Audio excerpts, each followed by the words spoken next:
Welcome to 3 minutes Ayyanar துணை. இன்றைக்கி episode என்னெல்லாம் நடந்துச்சுன்னு பார்க்கலாம் வாங்க. மறக்காமல் ஒரு சப்ஸ்கிரைப் மட்டும் பண்ணிவிட்டு பாருங்கள். பார்த்தீங்கன்னா எல்லாருமே டிவி வாங்குறதுக்கு ஃபோன் பண்ணி பல்லவன் டார்ச்சர் பண்ணிகிட்டு இருக்காங்க. என்னடா இவ்வளோ சீக்கிரம் வந்துட்டு இருக்கீங்க அப்படின்னு சொல்லிட்டு சேரன் வந்து கேட்குறாரு.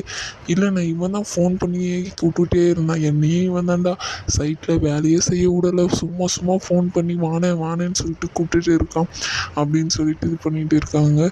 இருடா கொஞ்ச நேரம் உட்கார விடு, இவ்வளோ நேரம் உட்காந்துதானே வண்டி ஓட்டின்னு வந்த, இளந போவோம் அப்படின்னு சொல்லுவாங்க. கரெக்டாக நிலம் வந்து எல்லோரும் ரெடியா, எல்லோரும் போகலாமா அப்படின்னு சொல்கிறாங்க. நீ நானும் ரெடிங்க, நானும் ஃபுல் எனர்ஜியோடு இருக்கேன் அப்படின்னு சொல்லிட்டு சோழன் வந்து இது பண்ணுவார். அதுக்கப்புறம் பார்த்திங்கன்னா டிவி என்னென்ன வாங்கணும்னு பார்த்து வச்சுட்டியடா அப்படின்னு சொல்லிட்டு பல்லவங்கிட்ட வந்து எல்லோரும் கேட்குறாங்க. அவரும் அதெல்லாம் பார்த்து வச்சுட்டேன், நீ வான போல் ஒரு லிஸ்ட்டே போட்டு வச்சுருக்கேன், 35,000 நம்ம பட்ஜெட்டு, அதுக்குள்ளே என்னென்ன வருமா எல்லாமே ஒரு பேப்பரில் எழுதி வச்சுருப்பாரு. அதை எடுத்து காமிப்பாங்க. படிப்பு விஷயத்தில் ஒரு நாளான இவ்வளோ எஃபெக்ட் போட்டிருப்பேன், நீ என்னென்ன பண்ணி வச்சுருக்க பாரு அப்படின்றாங்க. 35,000 டிவிக்கே நம்ம வாங்குறது கிடையாது, கொஞ்சம் டேபிள் அவுட் ஸ்பீக்கர் எல்லாம் வாங்கணும் அப்படின்னு சொல்லிட்டு இதெல்லாம் வந்து சொல்கிறாங்க. அதான் டேபிள் இருக்கே அப்படின்னு சொல்லிட்டு சொன்னோன்னே, ஆமாம் இல்லை டேபிள் இருக்குல்ல, அப்போது டிவி மட்டும் பார்க்கலாம் அப்படின்னு சொல்கிறாங்க. 42 இன்ச்சு டிவி வாங்குகிறோம் அப்படின்னு சொல்லிட்டு பல்லவன் செம்ம ஹாப்பியாக வந்துட்டு இருப்பார். நான் அந்த இதெல்லாம் க்ளீன் பண்ணி வச்சிடலாம், அப்போதான் வந்தோடனே டிவி பார்த்துட்டு போட்டு பார்க்க முடியும், இந்த கையில் பாப்கார்ன் இந்த பக்கம் ஜூஸு அப்படின்னு சொல்லிட்டு உக்காந்துக்கிட்டு செம்மையாக பார்க்கணும். டெய்லி ஏசி போட்டு இந்த கதவுகளை கொஞ்சம் மூடிட்டு ஓப்பன் பண்ணால் ஏசி சூப்பராக வரும்டா அப்படின்னு சொல்லிட்டு சோழனும் வந்து பார்த்திங்கன்னா அவர் கூட சேர்ந்துப்பார்.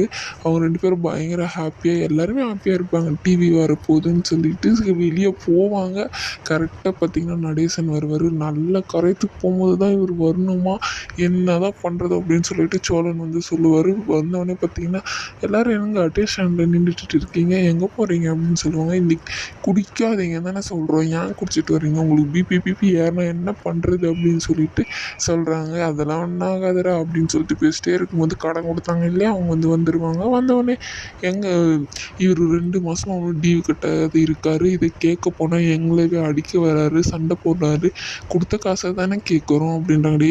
உங்களுக்கெல்லாம் கொடுக்க முடியாதுடா, அது என் வண்டி அப்படின்னு சொல்லிட்டு எல்லாம் சண்டை போட ஆரம்பிச்சிடுறாங்க. அடிதடியாக ஆகுது. அதுக்கப்புறம் நீலாம் வந்து நிறுத்துங்க அப்படின்னு சொல்லிட்டு சொல்லிடுறாங்க. இப்போ என்ன உங்களுக்கு அப்படின்னு சொல்லிட்டு, காசு தானே ஆனால் நீங்கள் அதை எடுத்து கொடுத்துருங்க அப்படின்னு சொல்லிட்டு கொடுக்குறாங்க. சோழன் நின்றுட்டு வேணாம், இவர் அங்கங்கே கடன் பண்ணிட்டு வருவார், இவருக்காக நம்ம எடுத்து கொடுக்கணுமா, அது எல்லாம் வேண்டாம், அங்கே டீ கிடைக்கிறதா ஒரு வண்டி இருக்குது, நீங்கள் போய் எடுத்துக்கோங்க போங்க அப்படின்றாரு. கம்முன்னுடா, நீ நான் எல்லாத்தையும் சொல்லிட்டு இருக்க, அப்படி அது என் வண்டி அப்படின்னு சொல்கிறாங்க. உன் வண்டியா, கொடுத்ததே 3 லட்சம், மொத்தம் அந்த வண்டியோட ப்ரைஸ் வந்து 8 லட்சம், இன்னும் 4 லட்சம் நீ கொடுத்தாதான் பாதி காசே இதாகுது, அதையும் ஒன்றும் கொடுக்காத நீ இருக்க, இதில் உன் வண்டி வேறையா, ஒரு போலீஸ் ஸ்டேஷனில் போய் கம்ப்ளைண்ட் கொடுத்தனா உன் வண்டியும் உன்னையும் தூக்கிடுவாங்க, ஆர்சி புக்கெல்லாம் எங்கிட்ட இருக்குது அப்படின்னு சொல்லிட்டு எல்லாம் மிரட்டுறாங்க. இவர்கிட்ட போய் மிரட்டிட்டு இருக்கீங்க, இவரெல்லாம் பார்த்தா என்ன போலீஸில் பயப்படுற மாதிரி ஆகிருக்கு அப்படின்னு சாலனும் சொல்கிறாரு. அதுக்கப்புறம் கொடுத்துட்றாங்க. நிலா வந்து இல்லை பரவாயில்ல கொடுத்துருங்க அப்படின்னு சொல்லிடுறாங்க. பல்லவனுக்கு செம்ம டென்ஷன் ஆகி கோவம் ஆகி உள்ளே போயிடுறாரு. ஒரு இதில் ஹாப்பியாக இருப்பார், பார்த்தீங்கன்னாலே தெரியும், இது வாங்க போகிறோம், டிவி பார்க்க போகிறோம் அப்படின்னு சொல்லிட்டு. அது கொஞ்சம் இதாக தான் இருக்கும். காசு கொடுத்தோடனே இந்த கடங்கார வந்து வீட்டாண்டு இது பண்ணிகிட்டு இருக்காங்க, உங்களுக்கு டிவி ஒன்று தான் கேட்குதா அப்படின்னு சொல்லிட்டு அவங்களும் கேட்டுட்டு காசை வாங்கிட்டு போயிடுவாங்க. மாதம் கரெக்டாக கொடுத்துடணும் அப்படின்னு சொல்லிட்டு போயிடுறாங்க. இவருக்கு சாரனுக்கு பயங்கரமாக கோவம் வரும். என்ன நீங்கள் உங்களை இன்னும் நாங்கள் என்ன தான் பண்ணுறது, நல்லா தானே பார்த்துக்குறோம் அப்படின்னு சொல்லிட்டு அவர் பாட்டுக்கு அவர் திட்ட ஆரம்பிச்சிடுவார். ஆனால் அதெல்லாம் கண்டுக்கவே மாட்டார். அதுக்கப்புறம் உள்ளே போனவொடனே பார்த்திங்கன்னா சோழன் வந்து சாரி நீலா அப்படின்னு சொல்கிறாங்க. அதெல்லாம் ஒன்றும் இல்லைங்க, அங்கே போய் பாருங்கள் பல்லவனை அப்படின்னு சொல்லிட்டு பல்லவன்கிட்ட போய் பேசுகிறாங்க.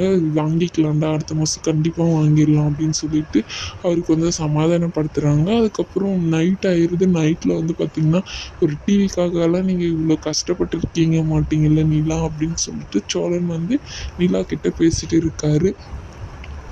ஒரு டிவின்னா நீங்கள் சாதாரணமாக வாங்கிடுவீங்கல்ல, இந்த வீட்டில் அதெல்லாம் நடக்கவே மாட்டேங்குது அப்படின்னு சொல்லிட்டு ரொம்ப வருத்தப்பட்டு பேசுவார்.